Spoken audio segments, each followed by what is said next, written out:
এই জীবন যেন বহতা নদীর মতো, চলার পথে কত বাক মোহনা শত, আছে আরো দ্বন্দ্ব আলো আধারের, বেছে নিতে হবে তাই পথ আমাদের। আসসালামু আলাইকুম প্রিয় দর্শক, আপনারা যারা দেশে আছেন প্রবাসে, সবাইকে জানাই অনেক অনেক প্রীতি ও শুভেচ্ছা। শুরু হলো এনটিভি আয়োজিত এবং লাভ হলো নিবেদিত টক শো আলোকপাত। আমাদের আজকের বিষয় হযরত মুগিরা ইবনে শুবা রাদিয়াল্লাহু তাআলা আনহু।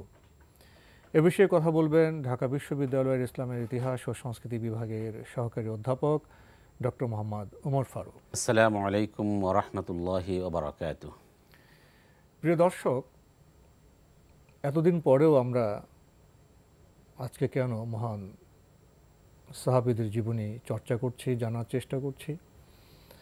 আসলেই তারা ছিলেন আলোকিত মানুষ, উজ্জ্বল পুরুষ। তাদের জীবন থেকে আমাদের শিক্ষণীয় অনেক কিছু আছে। বর্তমান সময়ে মুসলিম উম্মার যে দুরবস্থা,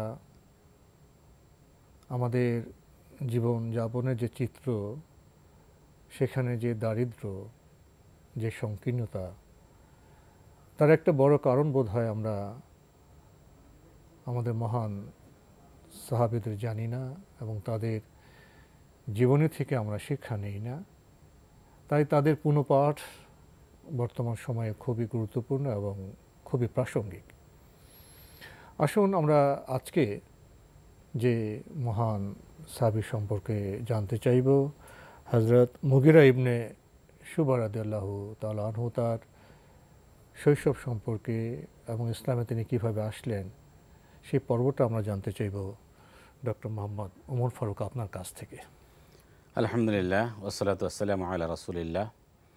আল্লাহ রাব্বুল আলামিনের অনেক শুকরিয়া আদায় করছে, যিনি আমাদেরকে আমাদের মানব ইতিহাসের একটি গুরুত্বপূর্ণ অধ্যায় নিয়ে আলোচনার সুযোগ করে দিয়েছেন। বিশেষত যারা সোনালী যুগের মানুষ এবং ইতিহাসে যাদেরকে সোনার মানুষ হিসেবে আখ্যায়িত করা হয়েছে, তো এরকমই একজন ব্যক্তিত্ব ছিলেন বিশ্বনবী মুহাম্মদুর রাসূলুল্লাহ সাল্লাল্লাহু আলাইহি ওয়াসাল্লামের সাহাবী, আমাদের জন্য অনুকরণীয় আদর্শ, সমগ্র মানব জাতির জন্য অনুকরণীয় আদর্শ হিসেবে অন্যতম ব্যক্তিত্ব মুগিরা বিন শুবা বিন বনি আমের আস-সাকাফি রাদিয়াল্লাহু তাআলা আনহু। তো তার পরিচয় খুবই স্বাভাবিক, সাধারণ পরিচয়। আমরা নামের মধ্য দিয়ে বেরিয়ে এসেছি। তার পিতার নাম হচ্ছেন শুবা, তার দাদার নাম ছিলেন বনি আমের এবং তিনি বনু সাকাফি গোত্রের একজন সদস্য ছিলেন। বনু সাকাফি গোত্র হচ্ছে মদিনা, মক্কা এবং তায়েফের মাঝামাঝি একটি গোত্র। মক্কা এবং তায়েফের সীমার মাঝামাঝিতে একটা গোত্র ছিল বনু সাকিব গোত্র, এবং এই বনু সাকিব গোত্রের বিখ্যাত ব্যক্তি ছিলেন মুগিরা বিন শুবা আস-সাকাফি বলা হয় তাকে। তো তিনি ইসলাম গ্রহণ করার তার দুটো বিষয় ইতিহাসে বর্ণিত হয়েছে। একটি হচ্ছে যে তিনি তৎকালীন মিশরের শাসক ছিলেন, একজন যে শাসক ছিলেন তিনি অত্যন্ত তাওরাতে পণ্ডিত ব্যক্তি ছিলেন। তার নাম ছিল রাসূল করিম সাল্লাল্লাহু আলাইহি ওয়াসাল্লাম। পরবর্তীতে ৮ম হিজরিতে গিয়ে তার কাছে পত্র পাঠিয়েছিলেন। তো তার কাছ থেকে তিনি রাসূল করিম সাল্লাল্লাহু আলাইহি ওয়াসাল্লাম অর্থাৎ সর্বশেষ নবীর যে গুণাবলী, এগুলো কিন্তু তাওরাত এবং ইনজিলে তখন মক্কার ইহুদি এবং মুশরিকরা, কুরাইশরা, ইহুদি এবং নাসারারা, খ্রিস্টানরা তারা জানতেন। সেই কোয়ালিটিগুলো কেমন ছিল যে তিনি আরবে জন্মগ্রহণ করবেন, তিনি তার যে জন্মভূমি সেখান থেকে তিনি হিজরত করে মাইগ্রেট করে তিনি অন্যত্র যাবেন, তারপর তার জন্মের আগে তার পিতা মারা যাবে, হ্যাঁ, তার কাছে নবুয়ত আসবে। তো এ ধরনের কিছু বৈশিষ্ট্য, স্বাভাবিক বৈশিষ্ট্যগুলো তিনি জেনেছিলেন প্রথমে। আর দ্বিতীয় যেই সরাসরি প্রত্যক্ষ যে ঘটনাটি ছিল হযরত মুগিরা বিন শুবার ইসলাম গ্রহণের, সেটি ছিল খন্দকের যুদ্ধের সময় রাসূল করিম সাল্লাল্লাহু আলাইহি ওয়াসাল্লাম তিনি খন্দক পরীক্ষা খনন করছিলেন, এবং তখনকার যুদ্ধের রীতি যেটা ছিল যে যুদ্ধ শুরু হওয়ার আগে আলোচনা পরামর্শ, দুই পক্ষের মধ্যে কেউ যদি আত্মসমর্পণ করতে চায়, যুদ্ধ থেকে বিরত থাকতে চায়, সাধারণত স্বাভাবিকভাবে সংলাপ হতো। এবং রাসূল করিম সাল্লাল্লাহু আলাইহি ওয়াসাল্লাম তিনি আহ্বান করতেন তাদেরকে, তাদের ভুল বোঝার জন্য, তাদেরকে ইসলামের প্রতি আমন্ত্রণ জানাতেন যেহেতু খন্দকের যুদ্ধে মক্কার সকল গোত্ররা প্রায় সম্মিলিত গোত্র, এটিকে আহজাবের যুদ্ধ বলা হয়, অর্থাৎ দলীয় যুদ্ধ, সকল দলের লোকেরা এখানে এসে আরবের লোকেরা মুসলমানদের বিরুদ্ধে এই যুদ্ধের শুরু করেছিল। সেই যুদ্ধে আবু জেহেল তিনি নেতৃত্ব দিচ্ছিলেন। তখন তিনি পায়চারি করছিলেন খন্দকের ওই পাশ থেকে, তাদের শত্রুপক্ষে, তাদের পক্ষ থেকে। রাসূল করিম সাল্লাল্লাহু আলাইহি ওয়াসাল্লাম তাকে দেখলেন এবং দূর থেকে তাকে বললেন, হে আবুল হাকাম, যেহেতু তার নাম ছিল আবুল হাকাম, যে তুমি কি এখনও তোমার ভুল বুঝতে পারোনি? তুমি কি এখনও সত্যের পথে আসবে না? তুমি কি এখনও আল্লাহকে স্বীকার করে নেবে না, রাসূলকে স্বীকার করে নেবে না? এভাবে তাকে আহ্বান জানাতেছিলেন। কারণ আমরা জানি যে রাসূল করিম সাল্লাল্লাহু আলাইহি ওয়াসাল্লাম আল্লাহর কাছে দোয়া করেছিলেন যে, হে আল্লাহ, তুমি দুজন ব্যক্তি, আরবের প্রখ্যাত প্রসিদ্ধ শক্তিশালী দুজন ব্যক্তি ছিলেন, এদের একজনকে যেন অন্তত ইসলামের দিকে নিয়ে আসে। একজন ছিলেন আবুল হাকাম অর্থাৎ আবু জেহেল, আরও যে ছিলেন ওমর ইবনে খাত্তাব। তো এই দুজনের জন্য আল্লাহ রাসূল সাল্লাল্লাহু আলাইহি ওয়াসাল্লাম দোয়া করেছিলেন এক সময়। এবং আল্লাহ রাসূল সাল্লাল্লাহু আলাইহি ওয়াসাল্লামের একটা আগ্রহ ছিল যে সমাজের সকল শ্রেণীর লোকরা ইসলাম গ্রহণ করুক। তো সেই হিসেবে আবুল হাকাম অর্থাৎ আবু জেহেলকেও তিনি আমন্ত্রণ জানিয়েছিলেন। তো আবু জেহেল বলছেন যে, আমি যদি জানতাম যে আপনি সত্য নবী, যে হে মুহাম্মদ তুমি সত্য নবী, তাহলে আমি তো তোমার কথা মেনে নিতাম, কিন্তু আমার কাছে তো এটি স্পষ্ট নয়। এ ধরনের কথা সে আরও রাসূল করিম সাল্লাল্লাহু আলাইহি সাল্লামকে উদ্দেশ্য করে আরও চাতুর্যপূর্ণ কথাবার্তা বলেছিল এবং সে চলে যাচ্ছিল। তো মুগিরা বিন শুবা তিনি তখন ইসলাম গ্রহণ করেনি, তিনি আবু জেহেলের সাথে ছিলেন। যখন তিনি রাসূল করিম সাল্লাল্লাহু আলাইহি সাল্লামের পাশ থেকে চলে গেলেন, একটু দূরে গেলেন, তখন এই আবু জেহেল বলল, হে মুগিরা, তুমি কি জানো আমি মুহাম্মদ ইবনে আবদুল্লাহ সাল্লাল্লাহু আলাইহি সাল্লামের সাথে যে কথাগুলো বলেছি এগুলো সঠিক নয়। আমি জানি যে তিনি সত্য নবী, তার কাছে যে দিন এসেছে সেটি সত্য, কোরআন সত্য, তিনি আল্লাহর নবুয়ত পেয়েছেন, নবী হিসেবেও সত্য, কিন্তু আমি তাকে মেনে নিচ্ছি না একটি মাত্র কারণে। কারণ হচ্ছে গোত্রীয় সংঘাত। এখানে বংশগত কৈলিন্য ছিল প্রধান।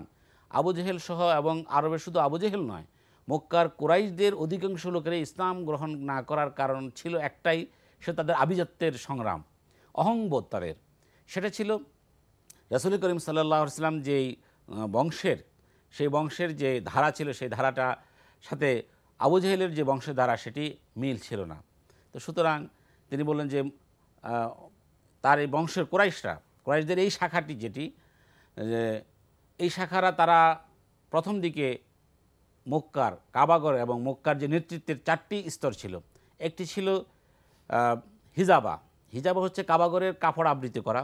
আরেকটা ছিল সিকায়া হচ্ছে যে যারা হজের জন্য আসবে, উমরার জন্য আসবে, তাদেরকে পানি পান করানো। এই গুরুত্বপূর্ণ দায়িত্বগুলো যারা পেত তারা নিজেদেরকে খুব সম্মানিত বোধ করত। আবু জেহেল বলছে যে তারা হিজাবা নিয়েছে, আমরা মেনে নিয়েছি। তারা সিকায়ের দায়িত্ব নিয়েছে, আমরা সেটা নিয়েছি। তারা নাদোয়া নিয়েছে, দারুন নাদোয়ার যে নেতৃত্ব সেটা তারা নিয়েছে, সেটাও আমরা মেনে নিয়েছি। তারা লিহাজা নিয়েছে, সেটাও আমরা মেনে নিয়েছি। লিওয়াওয়া হচ্ছে যে পতাকা, যুদ্ধের পতাকা। বলছে এরপরে এসে তারা দাবি করলো যে এই নবীও তাদের বংশের, সুতরাং এটা মেনে নিতে পারি না, কারণ আমাদের বংশে তো কোনো নবী নেই এই কথা। সুতরাং যখন মুগিরা ইবনে শুবা আবু জেহেলের এই মিথ্যাচার এবং তার এই চাতুর্যপূর্ণ প্রহসনমূলক কথাবার্তা তিনি শুনতে পেলেন, তখন তিনি আগে যে তিনি তাওরাতের বক্তব্য শুনেছেন এবং শেষ নবী মুহাম্মদ রাসূলুল্লাহ সাল্লাল্লাহু আলাইহি সাল্লাম সম্পর্কে কিছুটা অবগত হয়েছিলেন, এটি মিলে গিয়েছিল, মিল খুঁজে পেলেন এবং প্রকৃত নবীকে, সর্বশেষ নবী বিশ্বনবী মুহাম্মদ রাসূলুল্লাহ সাল্লাল্লাহু আলাইহি সাল্লামকে পেয়ে গেলেন এবং খন্দকের যুদ্ধের পরপরই তিনি ইসলাম গ্রহণ করলেন। ইসলাম তো গ্রহণ করলেন। আমরা জানি সে সময় ইসলাম গ্রহণের পরে অনেক চ্যালেঞ্জ আসতো এবং মহান সাহাবেরা সেই চ্যালেঞ্জকে গ্রহণ করতেন এবং সেখানে সর্বস্ব ত্যাগ করে, এমনকি জীবনের মায়া ত্যাগ করে সেখানে জড়িত হতেন। ইসলাম গ্রহণ করার পরে হযরত মুগিরা ইবনে শুবার ভূমিকাটা কেমন ছিল? হযরত মুগিরা ইবনে শুবা তিনি অন্যান্য সাহাবীর মতোই তারা ইসলাম গ্রহণ করার পরে প্রকৃত অর্থে ইসলামের জন্য তারা নিবেদিত ছিলেন, যেটি আমাদের ক্ষেত্রে তার একটা ব্যতিক্রম দেখা যায়। আমরা যারা মুসলিম, আমরা বাই বর্ন জন্মগতভাবে ইসলাম গ্রহণ করেছি বা ইসলামের মধ্যে আছি, কিন্তু ইসলামের গুরুত্বপূর্ণ বিষয়গুলো, শরীয়তের ফরজগুলো আমরা সেগুলো লঙ্ঘন করি। আমরা আমাদের অনেক মুসলিম ভাইয়েরা সালাত ছেড়ে দিচ্ছে, ফরজ সালাত ছেড়ে দিচ্ছে, সিয়াম ছেড়ে দিচ্ছে, যাকাত ছেড়ে দিচ্ছে, সুদ খাচ্ছে, মদ খাচ্ছে, হারাম খাচ্ছে, ব্যভিচার করছে, এই যে শিরক করছে, এই যে আমরা অবলীলায় করছি, আমাদের মধ্যে কোনো অনুভূতি হয় না। কিন্তু সাহাবীরা যারা রাসূলের সময় ইসলাম গ্রহণ করেছেন, তারা আমূল পরিবর্তন হয়ে গিয়েছেন। তাদের মধ্য দিয়ে তাদের কাছ থেকে কোনো গুনার কাজ, অপরাধের কাজ তারা খুব সচরাচর দেখা যেত না। ইসলাম গ্রহণ করলে তাদের জীবনে আমূল পরিবর্তন হয়ে যেত। পরিবর্তন হয়ে গেছিল। তো তিনি ইসলাম গ্রহণ করার পরেই তখন সকল যুদ্ধে তিনি অংশগ্রহণ করেছিলেন এবং পরের বছরেই হুদাইবিয়ার সন্ধিতে তিনি অংশগ্রহণ করেছেন এবং হুদাইবিয়ার সন্ধিতে মক্কার কুরাইশদের পক্ষ থেকে যারা সন্ধি আলোচনা করার জন্য এসেছিল তিনি ছিলেন উরওয়া বিন মাসউদ আস-সাকাফি। তিনি ছিলেন এই মুগিরা ইবনে শুবারই চাচা, আপন চাচা। তিনি এসেছেন কুরাইশদের পক্ষ থেকে। তো আরবদের একটা বৈশিষ্ট্য ছিল, তারা যখন কথাবার্তা বলতো তখন যার সাথে কথা বলতো তার দাড়ি ধরে টান দিত। তো উরওয়া ইবনে মাসউদ সাকাফি তিনি কুরাইশ, তিনি মুশরিক। তিনি রাসূল করিম সাল্লাল্লাহু আলাইহি ওয়াসাল্লামের সাথে যখন সন্ধির শর্ত নিয়ে আলোচনা করছিলেন তখন রাসূল করিম সাল্লাল্লাহু আলাইহি ওয়াসাল্লাম দাড়ি ধরার জন্য তিনি আগ্রহী হচ্ছিলেন। হাত দিয়ে রাসূলের দাড়ি ধরে একটু তাকে চাপরেশ করার জন্য, তাকে দমন করার জন্য, যে কথার মধ্যে যেন হারিয়ে দেওয়ার জন্য আর তার দাড়ি ধরে টান দিত। এই কাজটা করার উদ্যত হয়েছিল তখন মুগিরা ইবনে শুবা। তখন তিনি তার তরবারি টান দিয়ে তিনি বের করলেন তাকে। তখন ওরা বলল যে, হে মুগিরা, তুমি কি ভুলে গেছো আমি তোমাকে কত স্নেহ করেছি, তোমাকে অনেক অবদান আছে তোমার প্রতি। আসলেই তিনি তার চাচা তাকে লালন পালন করেছিলেন এবং তাকে অনেক বিপদ থেকে উদ্ধার করেছিলেন। তো ইসলাম গ্রহণের পরে রাসূল করিম সাল্লাল্লাহু আলাইহি ওয়াসাল্লামের প্রতি ভালোবাসার কারণে তিনি তার চাচা হতে পারে, কিন্তু তিনি যেহেতু মুশরিক ছিলেন এবং ইসলামের শত্রু ছিলেন, তিনি তাকে বলেছেন যে না, রাসূল করিম সাল্লাল্লাহু আলাইহি ওয়াসাল্লামের দাড়িতে তুমি হাত দিতে পারবে না। আসলে এই মহান সাহাবীর জীবনের সম্পর্কে বলতে গেলে অনেক সময়ের প্রয়োজন। আমাদের সময় তো মোটামুটি অর্ধেক চলে গেল, আমরা এখন দ্রুত অগ্রসর হব। ইসলাম গ্রহণ করার পরে তো বিভিন্ন কূটনৈতিক কাজ ছিল, যুদ্ধের কাজ ছিল, এসব ক্ষেত্রে তার ভূমিকা কেমন ছিল? তো মুগিরা ইবনে শুবা রাদিয়াল্লাহু তাআলা তিনি অনেক দিন বেঁচে ছিলেন, প্রায় 50 হিজরি পর্যন্ত, মতান্তরে 49 হিজরি পর্যন্ত, বা তিনি অনেক দিন জীবিত ছিলেন, যে সময়ে অনেক সাহাবীদের মৃত্যু হয়েছিল। তো তিনি রাসূল করিম সাল্লাল্লাহু আলাইহি ওয়াসাল্লামের জীবদ্দশাতে তার বাকি যুদ্ধগুলোতে তিনি অংশগ্রহণ করেছেন। তবুকের যুদ্ধে তিনি অংশগ্রহণ করেছিলেন, খাইবারের যুদ্ধে অংশগ্রহণ করেছিলেন, সকল যুদ্ধে অংশগ্রহণ করেছিলেন এবং তিনি সবসময় সক্রিয় ছিলেন, কখনো তিনি নিষ্ক্রিয় ছিলেন না।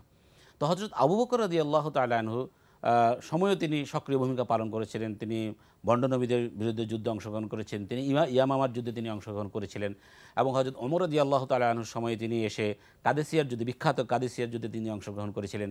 তিনি পারস্যের যুদ্ধে অংশগ্রহণ করেছিলেন। পারস্যের অভিযানে মুসলমানদের অনেকগুলো যুদ্ধ হয়েছিল, এর মধ্যে সবগুলো যুদ্ধে নাবাতের যুদ্ধ ছিল। পারস্যের যে বিশাল সেনাপতি ছিলেন রুস্তম, তো রুস্তমের দরবারে তিনি গেলেন, সেখানে দরবারে ঘটনা ঘটেছে এবং রুস্তমের সাথে তার যে ডায়ালগ হলো, কথোপকথন হলো, সেখানে তো শিক্ষণীয় অনেক বিষয় আছে। এই বিষয়ে কিছু বলবেন? জি, রুস্তম পারস্যের সেনাপতি, বিখ্যাত সেনাপতি। তো সাধারণত ওই সময় যুদ্ধে মুসলমানরাও চেয়েছিল যে যুদ্ধ যতটুকু এড়িয়ে যাওয়া যায়, এই জন্য যুদ্ধের শুরুর আগে একটু আলোচনা হতো। তো মুসলমানদের পক্ষ থেকে কাকে পাঠানো হবে? মুগিরা ইবনে শুবাকে পাঠানো হয়েছিল। তো তিনি সাধারণত পারস্যের যে সাম্রাজ্য, সেই সাম্রাজ্যের সেনাপতিরা তাদের জাঁকজমকপূর্ণ ছিল। তো তিনি সাধারণত প্রবেশ করার সময় মাথা জুয়ে প্রবেশ করতে হতো এবং সেখানে গিয়ে তার সামনে নতজানু হয়ে বসতে হতো। মুগিরা ইবনে শুবা তিনি এগুলো করলেন না। তিনি বীরের মতো তিনি ঢুকলেন এবং সেখানে গিয়ে তার রুস্তমের পাশের চেয়ারে তিনি বসে পড়লেন। তখন তাকে প্রশ্ন করা হলো, তিনি বললেন যে মানুষের সামনে মানুষ দাসত্ব, মানুষকে মানুষের খোদা বানাবে মানুষ, এটার জন্য ইসলাম আসে নাই। ইসলাম এসেছে মানুষকে এক আল্লাহর এক খোদা একজনই থাকবে, সেখানে তাওহীদের মূল বার্তা দিয়ে দিলেন। এবং এরপরে তাকে বলল যে না, তোমরা আত্মসমর্পণ করো। তিনি বললেন যে না, তোমরা যদি আত্মসমর্পণ না করো তাহলে তোমাদের সাম্রাজ্য ধ্বংস সাধিত হবে, তোমাদের এই রাজ্য পারস্য সাম্রাজ্যের চূড়ান্ত পতন ঘটবে। বরং তিনি তাদেরকে ইসলামের আহ্বান জানালেন, তিনি তাওহীদের প্রতি আহ্বান জানালেন এবং বললেন যে তোমরা যদি ইসলাম গ্রহণ করো, তোমরা যদি আল্লাহকে মেনে নাও এবং রাসূলকে মেনে নাও, তাহলে তোমাদের সাম্রাজ্য অক্ষুণ্ণ থাকবে। তখন তার এই ভাষণে এবং তার বক্তব্যে রুস্তম তিনি কিছুটা বিমোহিত হয়েছিলেন এবং তিনি তার সভাসদ যারা ছিলেন, সভাসদ নয়, তার সহসেনাপতি যারা ছিল তাদেরকে তিনি বলেছিলেন যে আমরা কি ইসলাম গ্রহণ করব, আমরা কি তার বক্তব্য মেনে নেব? তখন স্বাভাবিকভাবে তারা মেনে নেয়নি, নিজেদের আভিজাত্য বা অহংকার বোধে সেনাপতি অন্যান্য সদস্যরা মেনে নেয়নি।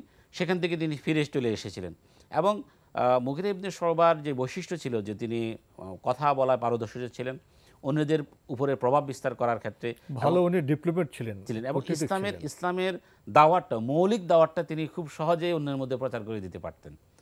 তো এই কারণে সেখানে তিনি সফলতা অর্জন করেছেন এবং পরবর্তী দিন তাদের মধ্যে ভয়ভীতি তিনি ঢুকিয়ে দিয়েছিলেন যে প্রস্তুতি আছে। এবং প্রাচীন পারস্য সাম্রাজ্যের সেনাবাহিনী এবং তাদের যে সামরিক সরঞ্জাম এটি আসলেই উন্নত ছিল, কিন্তু উন্নত থাকার পরও মুগির ইবনে শুবার বক্তব্যের কারণে তার সেনাপতিদের মনে যে ভয় ধরেছিল এবং তারা মানসিকভাবে যে দুর্বল হয়ে গিয়েছিল, তারা যুদ্ধে পরাস্ত হয়েছে এবং পুরো পারস্য সাম্রাজ্য ওমর ইবনে খাত্তাব রাদিয়াল্লাহু তাআলার সময়ে জয়লাভ হয়েছিল। এবং পারস্য যুদ্ধের একটা নেতৃত্বে, একটা যুদ্ধে নাহওয়ানের যুদ্ধে 4 জন সেনাপতি নিয়োগ করা হয়েছিল, তার মধ্যে মুগিরা ইবনে শুবাকেও নিয়োগ করা হয়েছিল যে কোনো কারণে যদি পাকি 3 জন মৃত্যুবরণ করে শহীদ হয় তাহলে তিনি দায়িত্ব গ্রহণ করবেন। মানে হযরত মুগিরা রাদিয়াল্লাহু তাআলা আনহু যেমন ভালো যোদ্ধা ছিলেন, তিনি ভালো কূটনীতিবিদ ছিলেন এবং ভালো শাসক ছিলেন, তাকে তো আপনার গভর্নর নিযুক্ত করা হয়েছিল।